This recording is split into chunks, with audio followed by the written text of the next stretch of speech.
Good evening. I'm a firefighter paramedic, and I'm still the rookie at my station.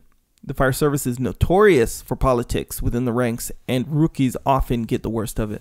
My question is, how can I implement extreme ownership in a situation where the blame falls to me anyway? How can I have my superiors view this as a positive trait when every rookie gets the short end of the stick and when none of my superiors are willing to engage in extreme ownership? I'm taking ownership. However, the typical response is along the lines of, that's correct. It is your fault. Dang. Yeah. You know what? That's correct. It is your fault. Dang. That's what extreme ownership is. That's what it is. Yeah. That's what it is. That's what it is. That's what extreme ownership it is. You're saying it's your fault. You're not just saying it so they leave you alone. You're saying it because you're taking ownership of it. Then you can fix what is wrong. That's what it is. So, and I will tell you, the boss will notice. He will. He'll notice. And the people above you in the chain of command will notice. They will notice that you're taking ownership. They will notice that you're solving problems. They'll notice that. That will then give you a good reputation. But taking extreme ownership does not absolve you of the blame. It's the opposite of that. You are at fault. That's the whole point. That's the whole point. And this is one of those classic questions I get asked all the time. It's like, what if they say it is? What if they say that's right? It is your fault. That's what you're saying. Yeah. So it doesn't matter. It's true in business. It's true in life too. If you're blaming other people for things that are going wrong, you're not going to fix them. You can't fix them because in your mind, you don't control them. They're not your fault. So if you want to take extreme ownership at work and in business and in life, stop blaming other people and blame yourself and realize that it actually is your fault. That's correct. Own it and do something about it. Boom. Dang. Do you think that sometimes, like this, you know how some people will, at the muster, some people say to ask you this, and they'll say it'll be similar to this, yep. where they'll be like I'm trying to take extreme ownership, but something like this happens, and then you say, well, yeah, you take extreme ownership, you actually take the blame, and then you talk about how you're gonna fix the problem, right? That's how you do it. You don't just you don't say, yes, my fault, and then boom, we're good, we're good. Done, my bust, kind of thing. That's ego.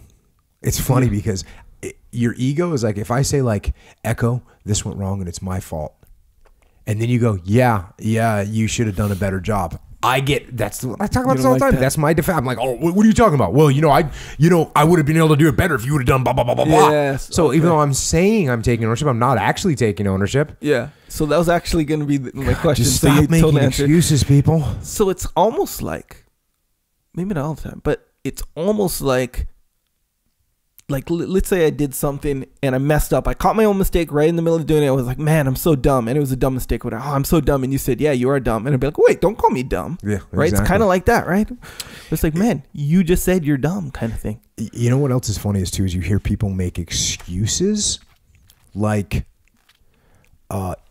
instead of taking the blame, instead of owning the excuse, so let's say, I wasn't prepared for a podcast. Mm-hmm. Or let's say, no, I said, hey, we can try and record on Wednesday, but I don't think I'm going to be able to do it because I have this going on and my dog did this and my kid did that. And I'm making excuses. Right. Instead of saying hey, I didn't plan well enough and I didn't anticipate some things that I should have anticipated. And now I'm not going to be ready. Right. Yeah. It's my fault. Yeah. Now, if you get in, this is what happens. And this is the difference, man.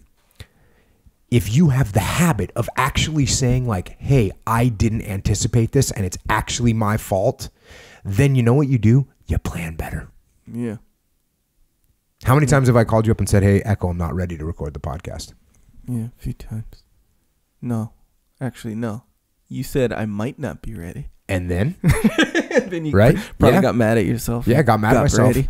But I was actually giving you a warning of hey, it's going to be tight. Mm-hmm. But I knew I was going to have to work to try and get it done.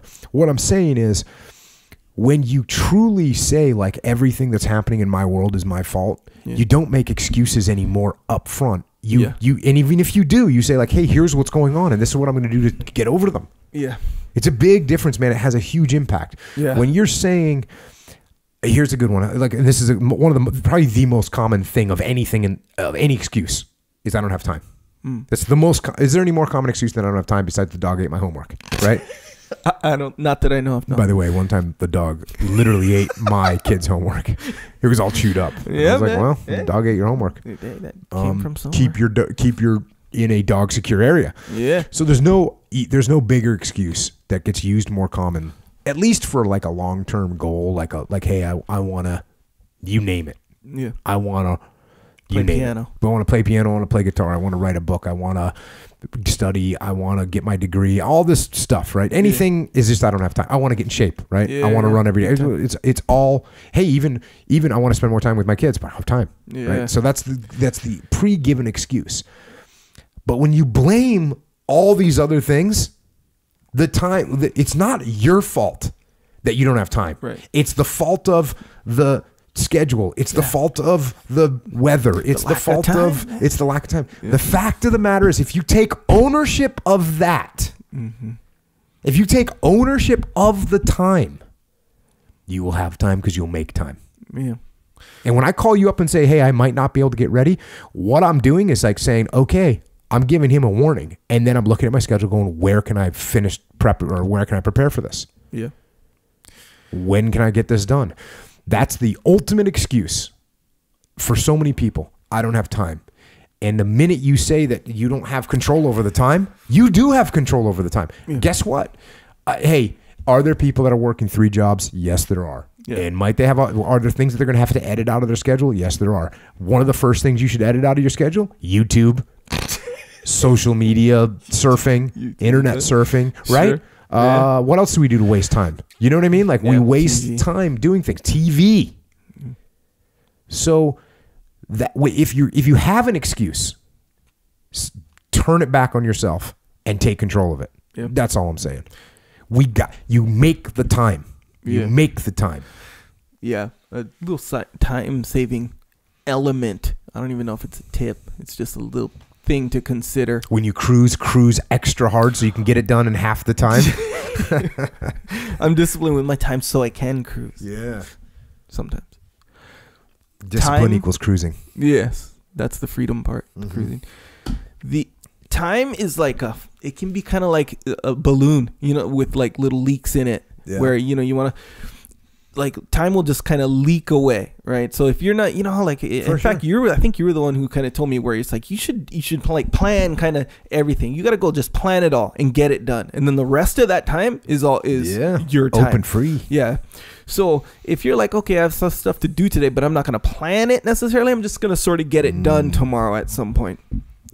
You could get one thing done. You could just be, messing around or whatever. And then you get another thing done and you're kind of like, dang, that took me kind of all day a lot of times. So, especially if you have like 3-4 things. But all those like little in-between times, if you can add them all up. But sure, okay, a workout takes, let's say you really want to go hard and say, I want to work out for an hour and a half every day. But I don't really have a free hour and a half in a row, right? Because I got to go pick up my kids. And I got to go do this. I got to drop them off. I got to do all this stuff. But if most of the time, if you're like, okay, I'm going to schedule all these things and I'm going to boom, boom, and get them all done, then it's almost like you're shifting your time. So it doesn't just leak through the little things that you have to do when you allow it to. I think it was you that originally talked about this, how much work people get done before like vacation. Like they know they're going on vacation, so they get everything done. Do that every day. Yes. You'll have more free time. Yeah. Just even like when you're leaving. Hey, this is what I found myself. I did this the other day. I actually went to 24-hour fitness. Got a good workout, by the way. So I went 24 hours, got my workout or whatever. Came in my truck. I was checking the crypto stuff. But so I got in my truck, checked it, and I was checking it, and then I like checked some other alerts. You checking it, boom, boom, and then I left. So I remember when I put my phone down and I started it up and I left. I kind of looked over and you could see the window of 24-hour fitness, and the people that work at the front desk are there. So for whatever reason, I'm thinking to myself, I wonder if they were watching me, like, oh, another person addicted to his phone in there. Kind of just had that thought, That I thought about. I was like, wait, that was like a good maybe 10 minutes. Oh yeah. That I just like let leak away right there. Hey, if that was part of my schedule, if I needed to check these things for sure, I could have, like, if that was on some sort of a schedule, or if I chose to do that at a specific time, I would have got that 10 minutes back somehow. Like that 10 minutes wouldn't have leaked away. No. I actually, by the time I left the gym, at that particular time, if I didn't let that 10 minutes, I would have been home already doing other stuff that I should have scheduled. Videos. Yeah, work, doing, yeah, exactly right. And we do that all day, that kind of stuff. Don't let your time leak. But another situation where this works, what you were saying about this taking ownership, and for real take ownership. Yeah. Don't be like, hey, it's my fault. Then they say it's your fault, and be like, oh, why does everyone say it's my fault? Kind of thing. I'm not saying he said that, but I'm saying that kind of is apologizing. When you apologize to someone, you know how like someone's like, hey, look, me and you had a disagreement. It escalated, whatever. Then the next day I'm like, hey, man, I'm sorry. But you did kind of say something, but I am sorry, kind of thing, Wait, so you're putting a but on there? Yeah. And your point is like, it's not real. It's not a true apology. It's not effective at all. Like or if you explain like, but I was just feeling this, or, it's just, anytime there's not a full on 100% full speed apology towards someone, like, don't mention the reasons why you felt that way. Don't mention any kind of justification on why you went there with your mind or whatever. It's all just like, this is what I did. This is all like terrible and whatever. And I'm straight up sorry. That's effective.